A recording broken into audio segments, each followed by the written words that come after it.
নমস্কার, আমি অনুপ্রেম এবং আপনারা দেখছেন বিগ নিউজ। এই মুহূর্তে আমি দাঁড়িয়ে রয়েছি ঠিক শিয়ালদা কোর্টের সামনে।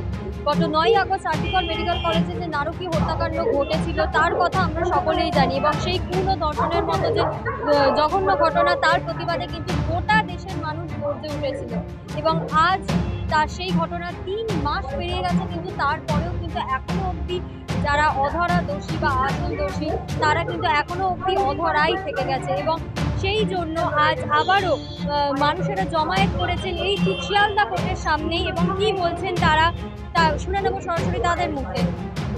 Justice delayed is justice denied, ঠিক আছে? বিচার পাবে শুধু অভয়া না, আমরা অভয়া থেকে, যাত্রাগাছি থেকে, ফুলতলি থেকে, পটাশপুর থেকে, কৃষ্ণনগর থেকে, জয়নগর থেকে বিগত দিনে আমরা দেখেছি কিভাবে সিজেট থেকে, টুকিয়া থেকে, বরুণ বিশ্বাস থেকে, আমিনুল থেকে, ডাক্তার চন্দন সেন থেকে কিভাবে দিনের পর দিন। আর এই অভয়ার ঘটনাটি আমি শুধুমাত্র নারী নির্যাতন, লিঙ্গ নির্যাতন হিসেবে তো দেখবই, সাথে সাথে আরেকটি দেখবো বিউরোক্রেটিক স্ক্যাম, আমলাতান্ত্রিক কেলেঙ্কারি, তার বিরুদ্ধে অভয় আওয়াজ তুলেছিলেন বললে কিন্তু এইভাবেই তিনি খুন এবং ধর্ষণ হলেন। বিগত দিনে এইভাবেই কিন্তু বরুণ বিশ্বাস সুটিয়ায় এইভাবেই একজন প্রতিবাদী শিক্ষক তিনি প্রতিবাদ করেছিলেন এইভাবে বলে আজকে তিনি খুন ধর্ষণ হয়েছেন। ডাক্তার চন্দন সেন রানাঘাট হাসপাতালে এইভাবেই খুন হয়েছিলেন।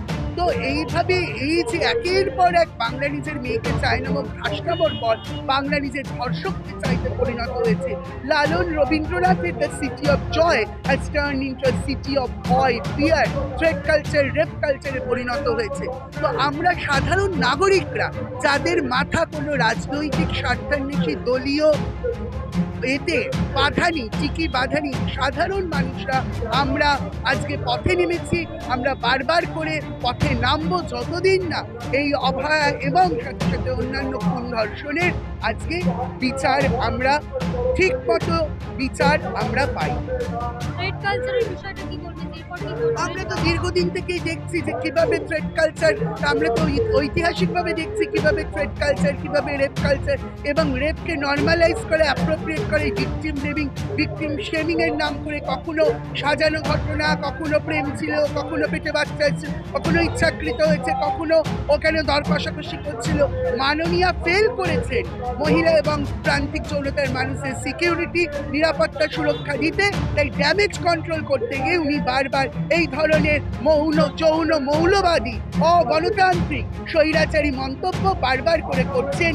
এই ভিকটিম ব্লেমিং এবং ভিকটিম শেমিং তার অতি প্রকট স্বৈরাচারীর উগ্র, উলঙ্গ, নগ্ন, ভয়ঙ্কর নোখ দাগ বার করা স্বৈরাচারী সরকারের রূপ। আমি একজন সাধারণ মানুষ, মেয়ে মানুষ, তো আজ আমরা কেউ নিরাপদ নই।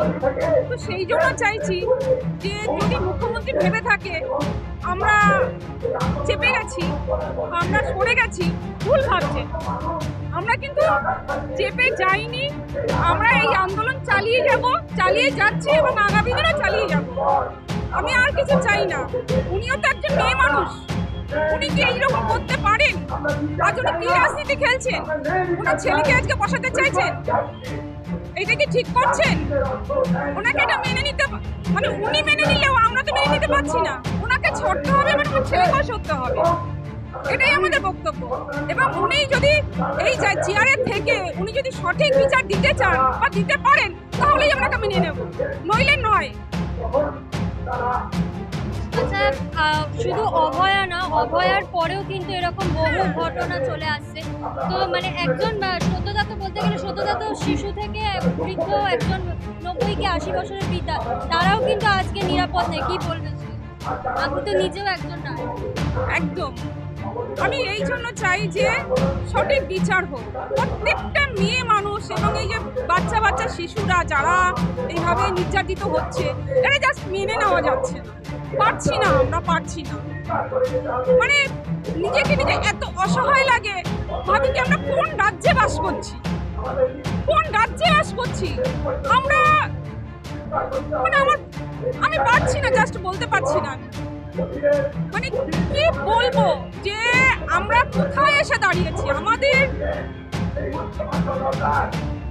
জাস্ট আমরা নিরাপত্তাহীন। দিদিকে এটা বুঝতে হবে, ওনাকে দিদি বলতে ঘেন্না লাগে। উনি যে মুখ্যমন্ত্রী এটা বলতে ওই জাস্ট ঘেন্না লাগে, আর কিছু। এই যে মানে বারবার যে রেপ কালচারের কথাটা হচ্ছে, আমরা দেখছি যে একদম সদ্যজাত শিশু থেকে বয়স্ক মানে 80-90 বছরের বৃদ্ধারাও কিন্তু এই নির্যাতনের শিকার। কি বলবেন? এটা আমরা দেখছি যে আগের সঙ্গে মিল করলে বর্তমানে 11 সালের পর থেকে এটা একটা প্রাতিষ্ঠানিক রূপ নিয়েছে। একবারে প্রাতিষ্ঠানিক রূপ, মানে যে মুখলি বলতে পারে ছোট ঘটনা, তুচ্ছ ঘটনা, হ্যাঁ, যিনি বলতে পারেন, তাই যারা এই সমাজের কীট নরপশু তারা আজকে উৎসাহিত হচ্ছে আর ঘটনা ঘটিয়েই চলছে। কারণ তাদের রক্ষা করার জন্য একজন আছেন, যত অপকর্ম তোলাবাজ উনি তো তার ছত্রছায়, যিনি আজকে মাথায় বসে আছেন মুখ্যমন্ত্রী, স্বাস্থ্যমন্ত্রী, তারা ছত্রছায় এইগুলো রয়েছে প্রতিষ্ঠানিক ঘটনা। আমরা এখানে মূলত অভয়া খুন হয়েছে, তার এখন এখানটাতে শুনানি চলছে, চার্জশিট জমা পড়েছে, শুনানি, এবং সেই শুনানি যাতে ঠিক পদ্ধতিতে হয় এবং তাড়াতাড়ি এই শুনানিগুলো হয়, যারা বিশেষ করে যারা সাক্ষী তাদেরকে যেন ভয় না দেখানো হয়, এই সবটা নিয়ে আমরা আজকে এই কোর্টের সামনে আমরা হাজিরও এই প্রতিবাদটা করছি। আর এটাই মূল বিষয়, এবং শুধু অভয়ের খুনের বিষয় না, সারা পৃথিবীতে আরও অনেক, সারা ভারতবর্ষের পশ্চিমবঙ্গে বিশেষ করে এই অভয়ার মৃত্যুর পরে অনেক অভয়া তৈরি হয়ে গেছে, আরও অনেক অভয়া হয়েছে। এখন আমাদের বলতে হচ্ছে প্রায় 30 জন ধর্ষণ হয়েছে, 30 জনকে ধর্ষণ করা হয়েছে, এবং সেখানে শিশু থেকে 4 বছরের শিশু থেকে শুরু করে বৃদ্ধা পর্যন্ত এইরকম একটা পরিস্থিতি সারা পশ্চিমবঙ্গে তৈরি হয়েছে, এবং সেটা কিন্তু মূলত এই দুর্নীতিকে এস্টাবলিশ করার জন্য এবং ভয় দেখানো যে ধর্ষক আমরা ধর্ষণ করে দেবো, এই যে ভয় দেখিয়ে দুর্নীতিকে এস্টাবলিশ করার জন্য সারা পশ্চিমবঙ্গে আরও অবাধ, সেটাকে যদি আমরা আটকাতে না পারি, সমাজকে যদি এই দুর্নীতি সামাজিকীকরণ যে প্রচেষ্টা একদম করা পর্যন্ত এটাকে আটকাবার জন্য আমরা যাবো। শুধু অভয়ার শুধু একদম প্রাইম, যে আমাদের চোখে আঙুল দিয়ে দেখিয়ে দিয়েছে, লড়াই নিজেকে বলিদান করেছে, মূলত বলা যেতে পারে অভয়া শিখিয়েছে আমাদের যে এই যে দুর্নীতির বিরুদ্ধে, ব্যাপক দুর্নীতি, আমি বললাম হাসপাতালে শুধু তো অভয়া মারা যায়নি, এই দুর্নীতির জন্য কত মানুষ মারা গেছে, ওষুধ থেকে শুরু করে বর্জ্য পদার্থ কত, সেই খুনগুলো হচ্ছে তার বিচার কি, এটা নিয়ে আমরা এখানে উপস্থিত হয়েছি। সমাজে সার্বিকভাবে দুর্নীতিমুক্ত সমাজ চাই। এই যে বারবার থ্রেড কালচারের কথাটা উঠছে, তো মানে মূলত ঠিক কোন বিষয়টার উপর থ্রেড কালচার?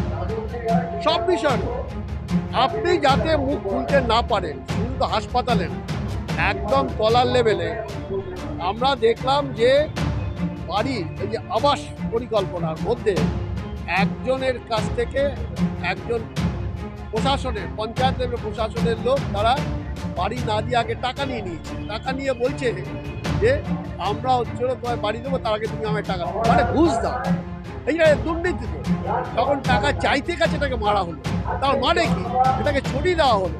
কেউ আর যারা এরকম টাকা নিয়েছে দুর্নীতি করে, তারা আর এগিয়ে আসবে না যাওয়ার জন্য, কারণ তারা খুন হয়ে যাবে। এটাকে সমাজে প্রতিষ্ঠা করার জন্য, তারা যে দুর্নীতিকে প্রতিষ্ঠা করার জন্য যে চেষ্টা করছে, তার বিরুদ্ধে আমাদের, সেটার জন্যই আমরা এই শুধু অভয়া না, প্রত্যেক আপনি দেখেছেন তো শিক্ষাক্ষেত্রে কীভাবে দুর্নীতি হয়েছে, স্বাস্থ্যক্ষেত্রে খাদ্য, গরিব মানুষের চাল নিয়ে দুর্নীতি, সর্বক্ষেত্রে আয়ুর্বেদ, শুধু এই শিক্ষা না, আয়ুর্বেদ, হোমিওপ্যাথি, সমস্ত কাউন্সিলে দুর্নীতি।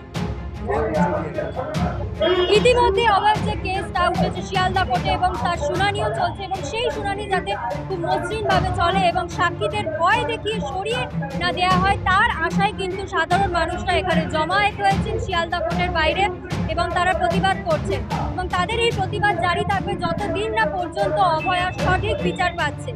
ক্যামেরায় গোবিন্দর সাথে আমি মধুপ্রিয়া, বিগ নিউজ, কলকাতা।